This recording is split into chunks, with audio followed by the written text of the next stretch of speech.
Ahmed Fahim is an illustrator, a designer, and an artist based in Bangladesh. I first stumbled upon his work when I was working on producing a music video project for the rock band Indalo. We were looking for an artist who could do futuristic posters. As I dug deeper into Fahim's work, I couldn't help but admire his style and attention to detail he had for his craft. And over the years, he's worked on some of the finest projects in regards to digital illustrations and designs, one of which is illustrating all the guests in this season's podcast. Now, jokes aside, Fahim is extremely talented, and he has also recently delved into the world of video essays. Now, in this episode, Fahim and I discuss his journey as an illustrator and how his recent diagnosis of a terminal illness changed his outlook on work, design, and his life. So this one does get a little heavy. Just note that this podcast was recorded in early 2022, more than a year ago now, and the artwork and the animation was done by none other than the guest of this episode, Ahmed Fahim. And without further ado, here is Season 3, Episode 10 of State of the Creators featuring Ahmed Fahim. Hope you enjoy the show. This is State of the Creators, a show about creative individuals who are on a quest to build something out of nothing.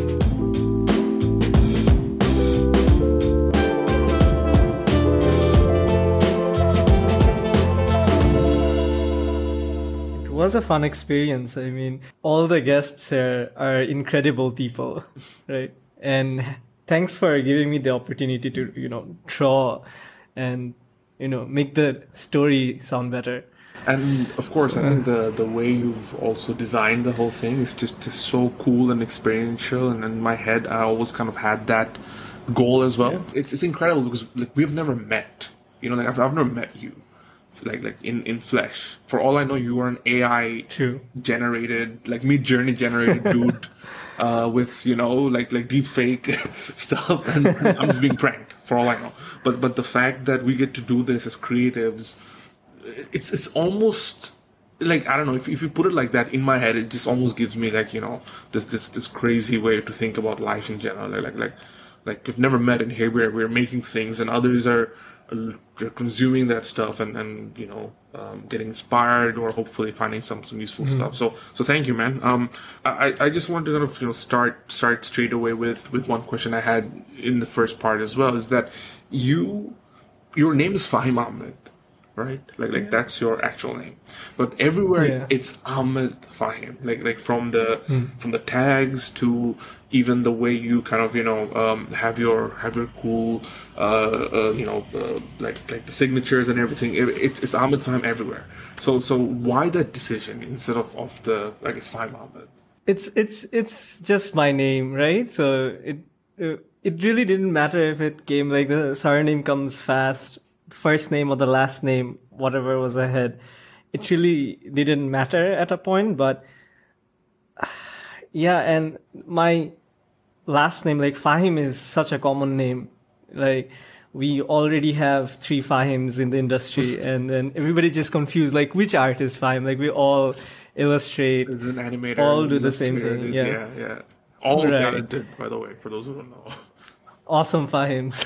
and then there was my last name, and then I was like, hey, why not just flip it around?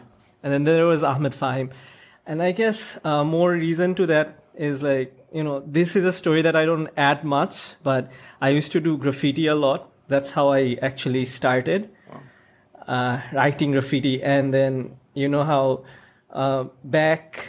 way back when Banksy or Space Invader, they were in the scene. That was big inspiration. And then you're like, hey, why not have a street handle?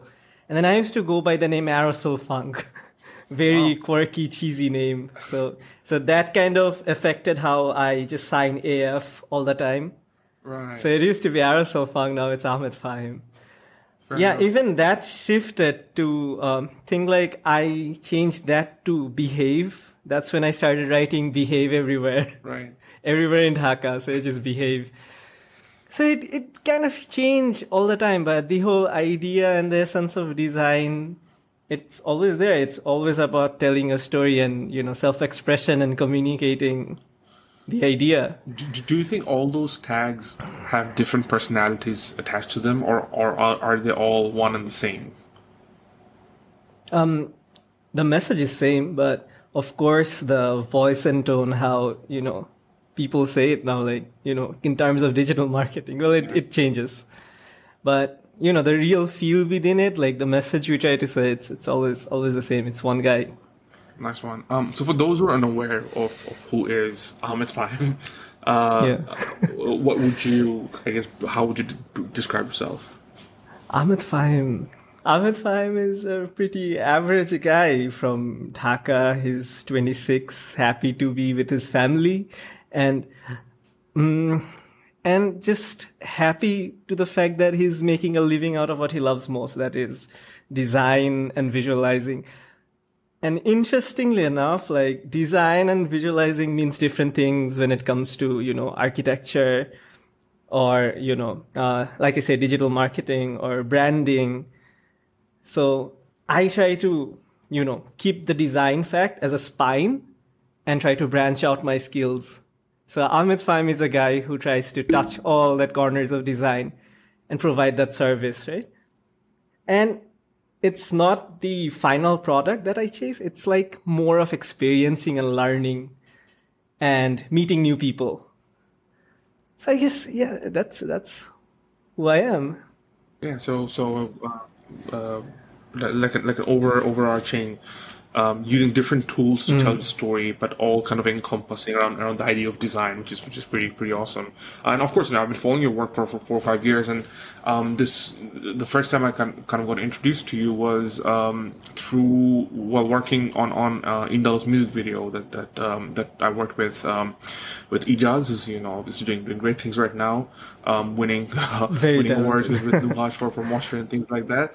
But he introduced me to your work, and he showed me some of your concept drawings of like all this futuristic stuff. And when we had the idea of the music video, we wanted some sort of like just very basic kind of drawings that would portray that kind of feeling. And obviously, but then you probably didn't even listen to the music, but you were given like some things. And when you came back with the concept drawings, it almost blew our minds. Like, wow, that's so cool, because that's kind of how we wanted to almost visualize it in our heads, and you kind of almost translated it on paper. So that was an awesome way of, I guess, getting introduced to your work on a personal level. But in terms of yourself, though, what got you into illustration to start with? So if you take a step back, in your early years as in your childhood, what was the first spark, or I guess the first way that you got introduced to the whole idea of illustration?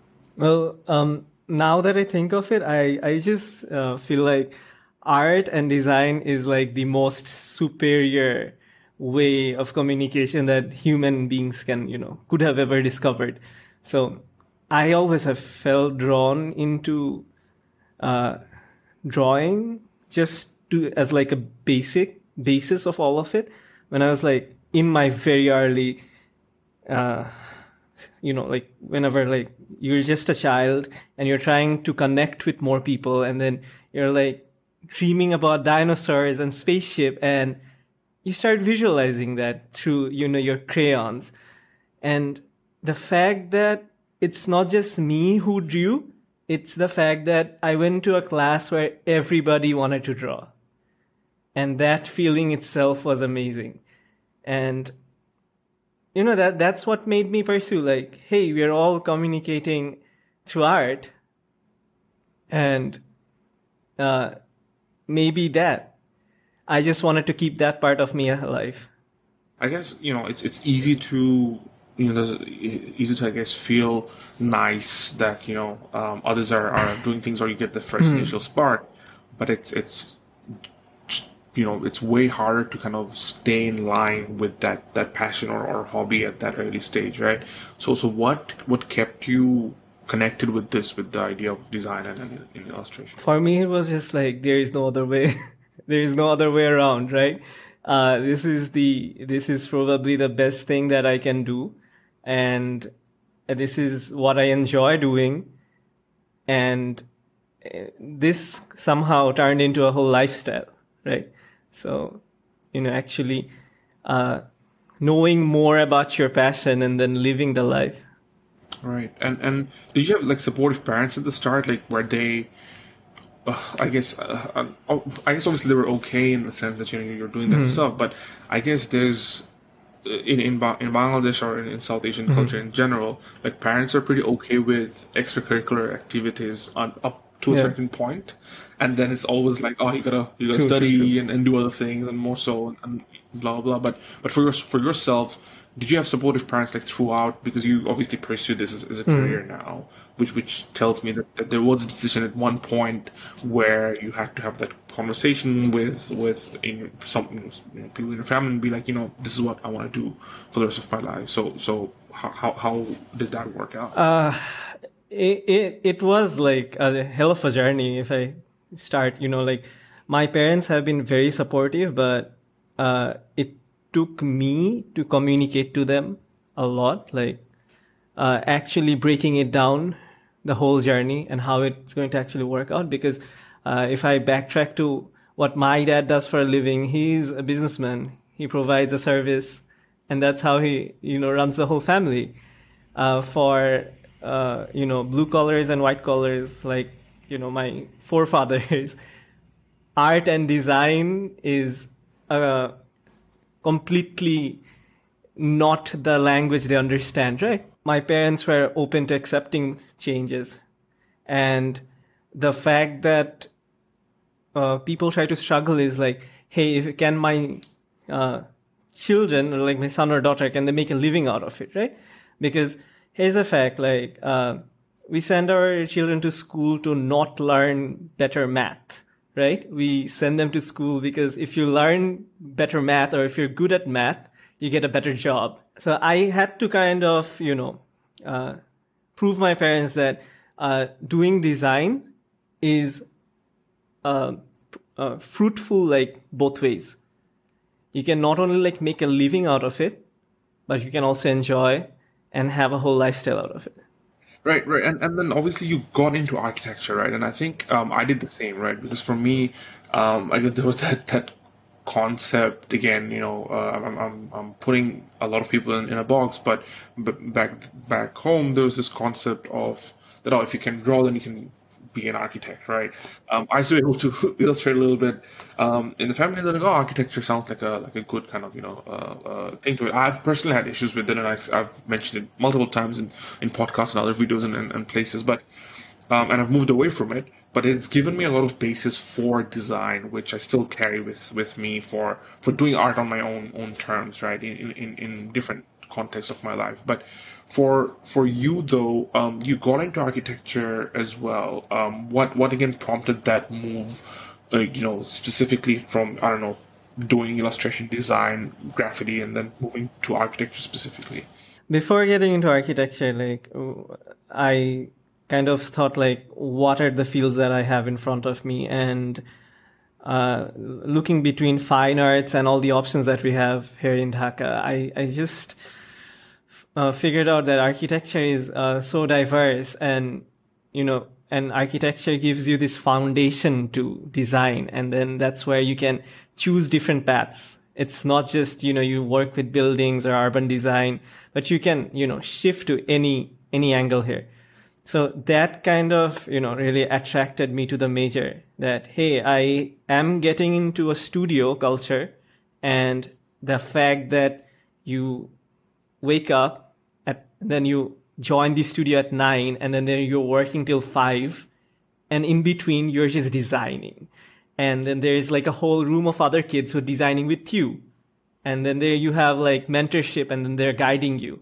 So the whole idea of it like really encouraged me to get in. Right. And how's that environment for you in terms of, I guess, on a personal artistic level, and of course from the business angle, because that's an aspect that a lot of artists across all genres of art, from music to painting to everything, struggle with, because as soon as you start delivering to quote unquote clients, it's not your thing anymore. It's you're providing a service essentially to someone, and you may or may not have your artistic input, because essentially you have to listen to what they say, right? So on a personal level, how have you coped with that, or have you been taking clients that are completely open to your creative inputs or work with you from that angle. And I guess what would you say to someone who's looking into getting this spot where they want to kind of practice their creativity, practice their art, but also be able to, I guess, earn some. Yeah, of course.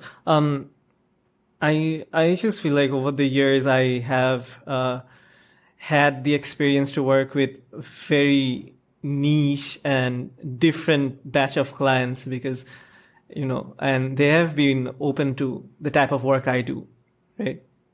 So, in case of, graphic design or branding, so my way of doing things are very mixed media and, some might say it's methodical, some might say it's chaotic, but I have had the, luck, I guess, or I was lucky enough to have met all those clients who've been open to things. And the other question you said, like, I sometimes you have to just deliver, and I like, producing to what the client needs, and it's all about giving them the service, and that is one side of the coin, and I think that's absolutely fine. Like if you want to make a living out of design and you want to produce something in collaboration with someone who wants to market that, then sure, why not? Because to me, that is like maybe, I don't know how many hours of my day, say 3, 4. And the rest of the time of the days, I'm mostly chasing things that I really want to do, right? So it's kind of that work-life balance that keeps you going. So and the stuff that you want to do, which I've been seeing recently a fair bit, is pretty awesome as well. I think you're doing some really cool workshop-esque stuff. You're also doing some of your personal kind of video logging of some of the work that you have done. What inspired you to do kind of like this very niche kind of work in general? In fact, it reminds me a lot of what Tom Sachs has been doing. In some ways, like this really workshop cool, like you put the gear on and you put your name badge on it. I feel it's really, really cool. So where does that inspiration come from for you, and what are you trying to achieve there? It's kind of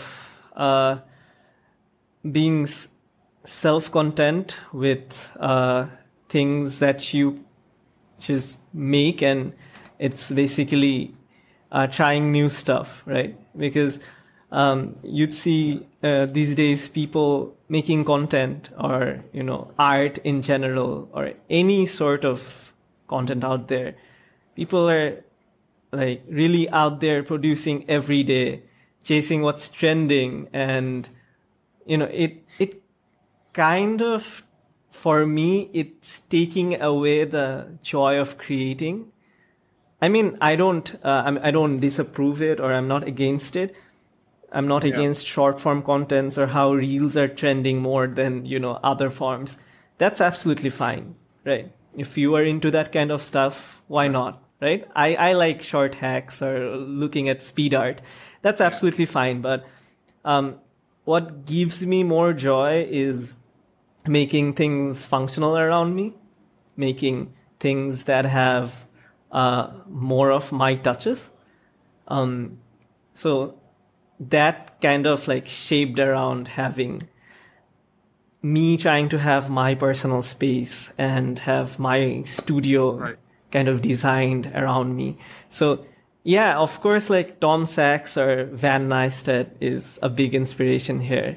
And you look at those men and you see they're like, hey, they are producing art, but they're producing it for themselves. And it's more catered to a niche, but it looks relaxing. It looks like they have something to own. Yeah.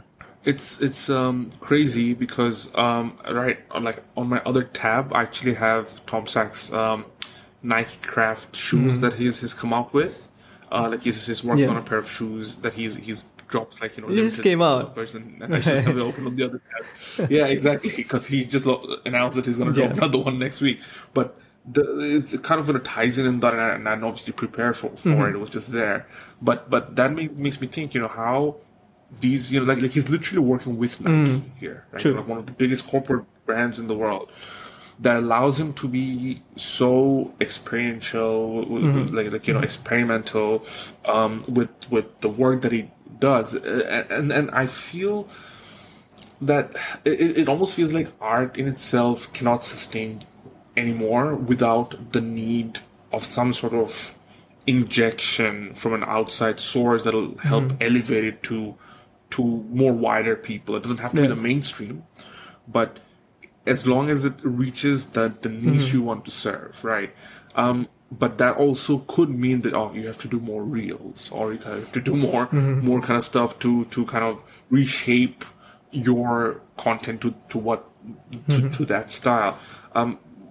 How has that, if at all, and shaped your work, and how do you feel about that in general? I mean, you mentioned that you don't really mind about these things, but do you think that it's actually having an impact on art in general for a lot of artists? Because we hear all the time how artists, quote unquote, struggle to make it. Part of the reason is because they can't reach a wider audience, and obviously there's the whole idea of money coming in and all that kind of stuff. So what are your overall thoughts on this? I just want to start with this thing that happened earlier this week, where all the artists in the industry that I'm working right now, currently in Dhaka, all the Dhaka-based artists, even the very senior ones, they were like very intimidated by people producing in Midjourney, and then like, hey, is Midjourney going to take over our jobs? One of my questions is actually about Midjourney, so it's great. I'm going to bring it up. Yeah. We'll have a chat about that. So yeah, continue. So it really makes me upset to a point where I'm like, hey, AI is not going to replace you. And if you think that way, I am sorry, but that is not how weak we artists have become, right? Because there is so much sentiment to a piece that I'm creating. You know well that I am not a social media buff. Like, guests who have been on this podcast are like millions, right? But yeah. I feel like when you look at a piece that I have, made with involvement with my sister or my mom or whoever dropped by the studio, so we make this small thing, and then like when you drop by, if you look at a certain piece, you're like, hey, tell me about that. We have this 1 hour of like chatter, like, hey, this is how I salvaged it from some junk back in Dholaikal, and then I engraved on it. Wow. And now it's like a really good timepiece, right? So that feeling of it is missing out, and that is somehow like intimidating all the community. And I feel like it's our responsibility for the newcomers who are coming in to tell them that, hey, it's fine. It's absolutely fine if you are not data. You cannot produce every single day, and you cannot feed the algorithm every day. You make meaningful stuff, and social media is there to help you. It's all a tool. At the end of the day, AI is not that advanced, to my knowledge. It's not that advanced that it would take over. It can't think for itself. At the end of the day, I tried my own GAN, like I said, and I tried to feed it data, and it just spit out whatever I put in it. So you have that control. And another thing, before we move on, I just wanted to add to the fact that the amount of grind or hustle you need to put behind social media, or as I said, like AI art, whatever we're thinking, whatever the tool we're chasing, the amount of grind you have to put in that, the amount of time you have to put behind it to learn the subject, it would take the same to learn to draw traditionally or to craft something. So you just have to choose your path. It's not about what sells more, right? At the end of the day, you pick one you master, right? And you try to tell your story. It's all about telling your story, not having a million. So that's what I feel, right? I am totally on board with you about the whole AI stuff, right? Because I have felt, where I really admired Midjourney is the fact that it just gives you a brand new way of unleashing Of your course, yeah. creativity. Sure, it's making the playing field a lot wider, but that was the same complaint when Photoshop True. came out, right? And a lot of the hand craftsmen, people who would cut like with scalpels and do like those portraits of different collages and then take a picture on top. Like that was Photoshop before Photoshop. And when Photoshop came out, there was a segment of that community of people who were like what? Or like our lives are over. And it is true. I think what is true is that the menial side of things will go Of course. away, right? Because well, I don't want to, I guess, say menial in a negative way, but say, if you're sitting down and doing Photoshop, for example, and you're trying to slowly brush away, like, take something away from the background or something like that. In some ways, it is menial for a lot of people, and with the magic wand, you can just do it with one click, right? That hasn't stopped art. Of course. When the camera came out, actual artists were protesting that what's going to happen to us, because now you can just take a picture instead of us having to draw something that we keep for memory. So we'll be out of work, but there's still artists today. So I think even though there will be a little shift in value in some ways in the playing field for creativity will probably spread out. I think that hating on Mid Journey is not going to do anyone any good, because for a consumer as well, from a consumer point of view, I think people, like you said, the human touch is something that they'll always long for, no matter what. If it's faked, that is beyond your control of how you consume it, but people still wanna consume that kind of stuff. I mean, this is a question I ask a lot of people. So who's your favorite, I guess, musician or artist? Musician? Or like an artist or a band, like who you listen to, if at all? Not in particular. Like, no, I don't think. Not even in particular. Yeah, Okay. Let's see your favorite artist, like in terms of like an illustrator. Yeah, I could say maybe Tom Sachs is great, since we're talking about him. Like, yeah, why not? Okay. Let's say Tom Sachs here. Okay, we'll just use Tom Sachs as an example. Tomorrow you find out that it's actually an entirely an AI generated hoax by Nike. Not even a hoax, but basically this whole thing was a big AI project. Tom Sachs. There's no one called Tom Sachs. All this stuff was just done by Nike and so forth. How would that change your relationship to the art that you've consumed, or the art that you've reflected off of? For me, it changes nothing, because there were human minds who actually wrote that idea down and worked through. Maybe it's a whole team. Then hey, hats off! It's a whole team who achieved that personality.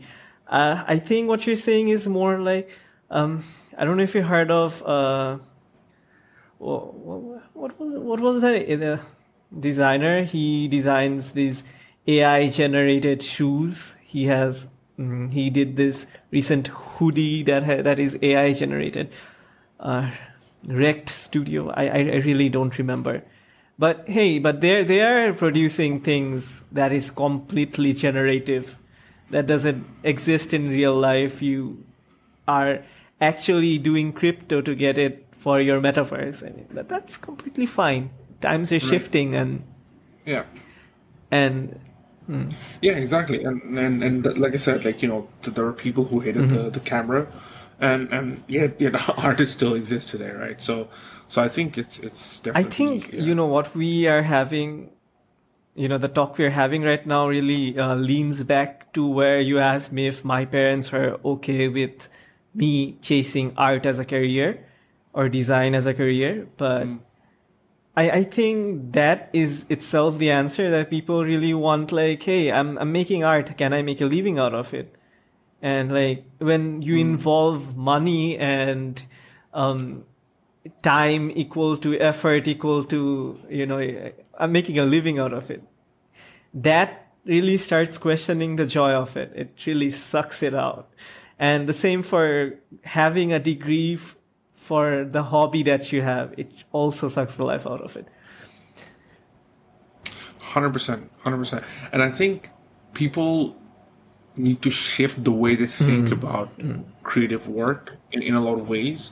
I think there's only a very, very few percentage of people in the world, like probably less than 1% of people, who are great at what they do and who are absolutely passionate about what they do, and they're making a great living out of it. I think that Venn diagram is so thin. For the rest of the world, it's about getting to as close to that as possible, but most people are nowhere near close, and there never will be, because that's just the truth. And therefore, how do you service that hobby or service that passion that you have? And I think you just do it. You just do it for your sake. You do it for self-expression. You do it for thing. And if you want to do it for social media, do it for social media. Like I think this whole judgmental stuff that we have is ridiculous, because I think everything has a purpose. There is that room for reels. There's that room for the quick junk food, but there's also that room for fine dining experience, right? And I think it's just people. I don't know. There's a lot of, I guess, that we can get into regarding this. But look, I'll shift gear for a bit here. On a personal level, do you go through creative blocks? And if you do, how do you get out of it? I'll just say this plain and simple, that I don't have the luxury to have creative blocks, right? Because when you're back to when you're making a living out of it, you cannot have a creative block. So I mean, like, doing client work kind of feeds into the fact that, hey, they're giving you ideas, you're producing, but you have your self to kind of offer as well, because my clients come to me for my personal touch. If there's not the spark or the creative flavor to that, they'll be like, hey man, it's not working out, right? So having blocks is maybe not something that I just think of. It's just go through it. You create every day. And usually I ask that question and then I track back. Reason being, I actually don't think creative blocks exist. Like, I think it's a myth in general. Because I mean, a lot of artists and a lot of creators do obviously say, yeah, I do go through creative block, and I think it's just a different way of saying that they want perfection in what they do. Because, for example, if somebody had a gun to your head and be like, hey, can you draw me a really cool illustration right now? You would do something. Like, you haven't forgotten how to draw. It's not just going to meet your expectation of great, that you have like this arbitrary mind in your, like, this arbitrary vision that you have of something that you want to create, and you can't meet it, and therefore you think, I'm just in a block but if you, and the same thing with writers, right? Like Seth Godin is someone that I follow, and he says something like, and he's an author and entrepreneur. He says the writer's block doesn't exist because you haven't forgotten how to write. Like show me the bad writing first, and then I'll tell you where the good writing can come from. Because you haven't forgotten how to write. You just think that you have to write something really cool, and therefore you don't write anything at all, right? So I think that's a great way to look at it, and especially I think the way you've mentioned it is because you have to do it for clients. You just have no room for it, and therefore you just have to produce. And even for your personal sanity or your everyday life, day-to-day life, I mean, when you think of design as a lifestyle, then I guess you just feel like doing things, right? You just feel like designing. I mean, like, I'll show you this. Like, my mom wanted me to get like a watch for my birthday. So she was like, hey, get a really good timepiece, right? But I just got this really old Casio, right? And then it didn't matter because it's green, it's like produced, but I really botched it because I don't know if you can see it. I just like wrote my name and a date to it. Because, I mean, hey, I just had to do it. I just spent 15 minutes to do it. I mean, like, it can be bad, like you said, but you keep going. You keep going at it. Yeah. And something as and I small as think that it just keeps you occupied. Keeps you exactly, occupied. exactly. 100%, 100%. But in terms of, I guess, personal habits, like, do you practice art on a daily basis? Like, do you have like a routine that you follow at all? Like, do you treat it as as almost like a military discipline thing, which a lot of creators that I know do, or are you more of the free flowing kind where you only do when you feel like it kind of personality? Yeah, of course. Like I do have work hours because that kind of keeps you on check, like how much progress you're making throughout the day, right? So I think about, when I was talking about when you don't have the luxury to have blocks is because I have this huge set of ideas that I want to produce, and maybe it's something that I have to produce solely on my own, right? So you have to come somehow like schedule what you want to do. So that's what I Yeah. generally work around with. But and uh, it's also fun of the fact that I'm living with my parents, and you are doing your everyday life, and like, hey, the whole I don't know, the sink breaks down, and then you're like, okay, we need to fix that. It's you're living in a household, and then there's something that needs fixing. Then I'm like, okay, I volunteer, and you look something up like how to fix a sink, and then you actually learn to fix a sink, and then you go on about your business and you fix a sink. So Yeah. I guess like things happen. There is need for design. There is need for implementation of certain skills and knowledge, and then you just go get it done. And there is a certain satisfaction to it. No, for sure. Um, what is quality to you when it comes to design? So what is a good quality design in your opinion? Good quality design is definitely functional. So functional is a big number one for me. Uh, there is a big fan base for the aesthetics. Yeah, that counts. But I am someone who looks out for detail and function. So So function over yeah, form for of you. course, like Right. I think that's a good way to put it. Um, look, obviously there's this other underlying topic which I wanted to touch on. It's a bit of sensitive issue, obviously, and I'm not gonna hide it. And I guess you've been super brave to even talk about it the way that you do on yeah. your socials and just the human being that you are, right? But for all I know is it takes a lot of guts. So thank you for doing that. But essentially, from what I understand is you currently suffer two life threatening diseases, and correct me if I'm wrong. It's the one of them is the idiopathic pulmonary Yeah. arterial hypertension, and the other one's the Heart congestive failure. Yeah. heart failure. Could you, I guess, expand on how this has changed your life? Obviously, it's changed your life massively, but from your personal journey, when you first heard about it to the person that you're now, how has that shaped you overall?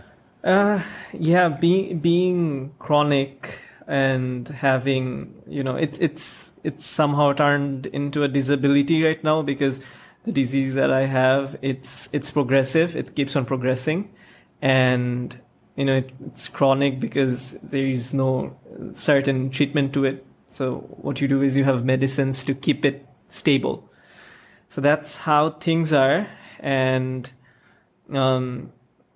so it when you are disabled, it really slows you down, right? So there are certain things that you can do and cannot do. There is a lot of do's and don'ts, and I feel like I've been handling it fine because the don'ts are the things that I really don't do, right? And the do's are really actually good habits that I have to, take in, absorb myself, right? Pick up, And right?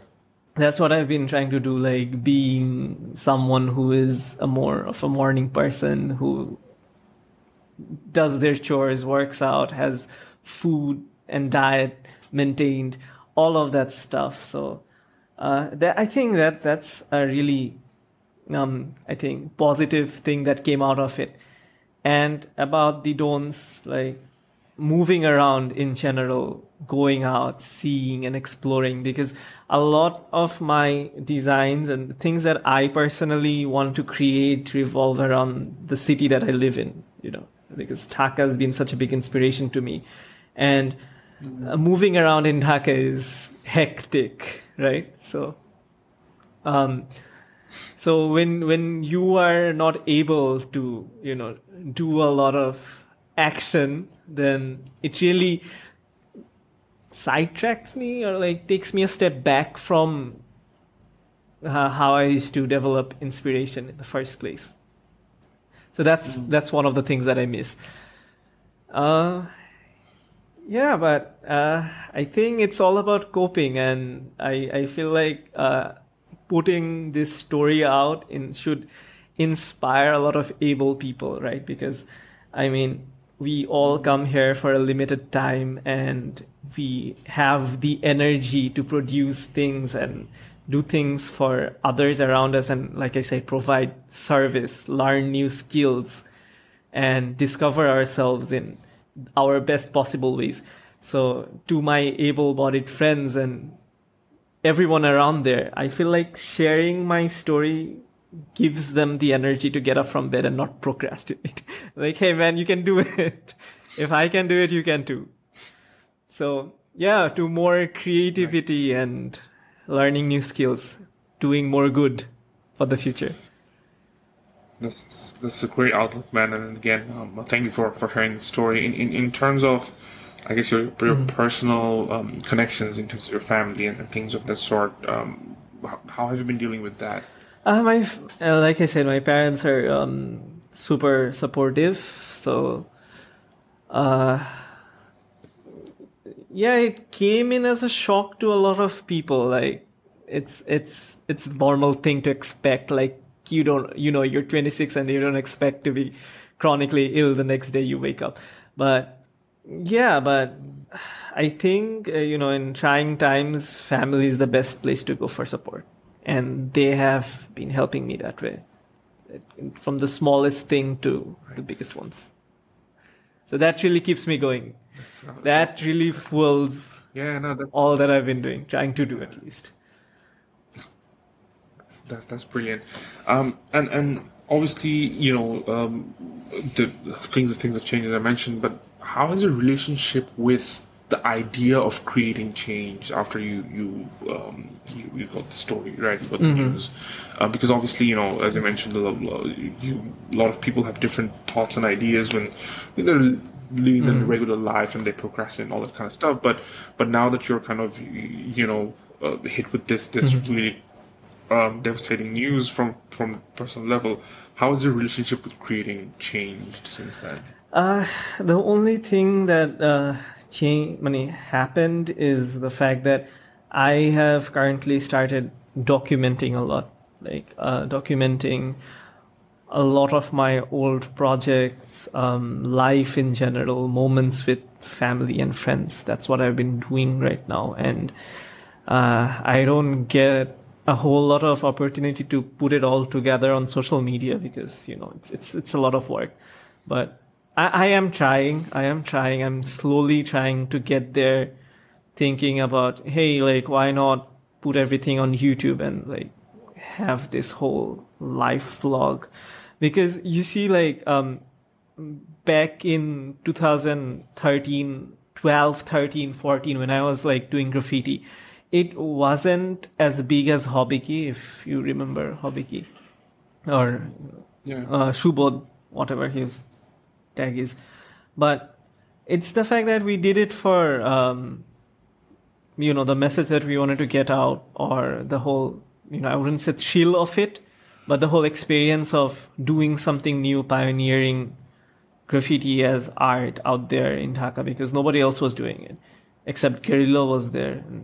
No other local crews would even think of doing it. And then hey, why don't we have skateboarding here? Why don't we have graffiti culture here happening? And then, but we really never documented that. we never got it on video. I mean, we had Facebook pages, we had Instagram, but that somehow, we really never took care of those things.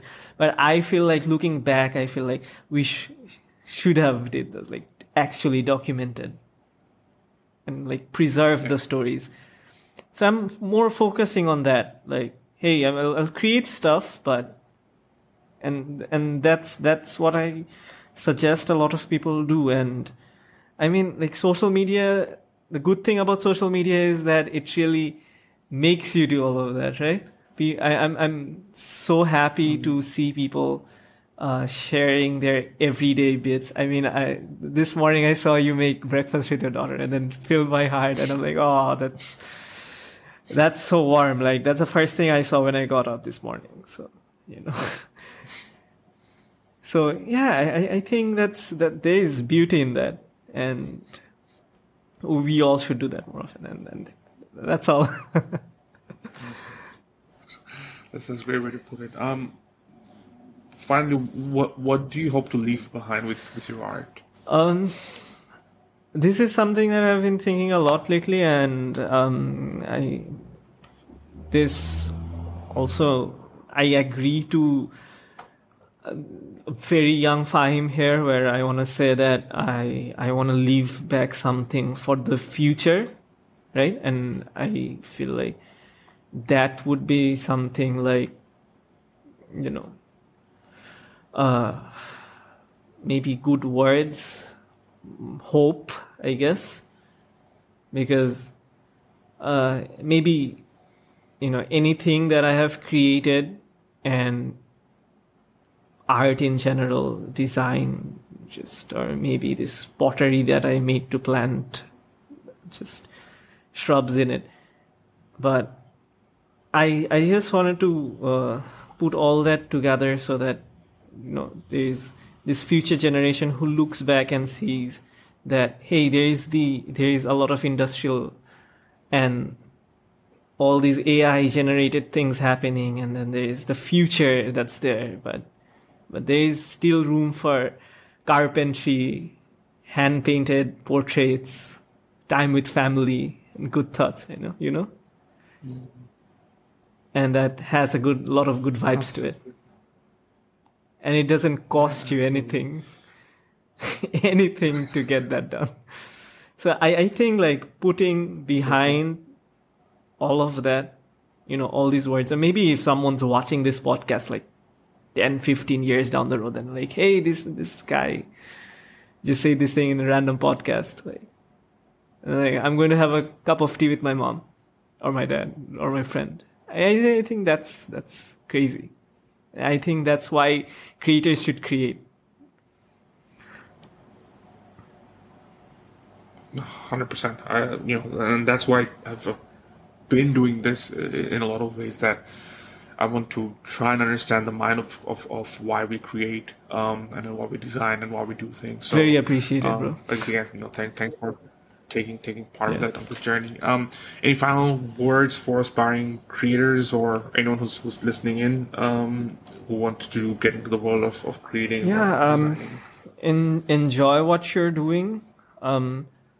There is a thrill to creation, and there is this certain joy out of making your thing. Like the final product could be something that you can make money out of, or make views for social media, but enjoy the journey.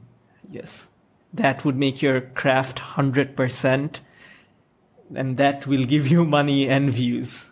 But enjoy the journey, no matter what. It's a great way to put it, like combining both of the worlds. I mean, why not? Into that Venn diagram. Exactly, it's the journey to the center, isn't it? Ahmed Fahim, Ahmed, thank you so much for your time. Thanks for having me. Appreciate it. Thanks for doing what you're doing, and also the animations for the podcast. So for those who don't know, Fahim here has been doing all the really cool intro animations that it has been seen an honor. on season 3, and of course the little tidbits that you would see on social media. So thanks for that, and I really hope you get to achieve what you want. So I appreciate your time. It's a wrap.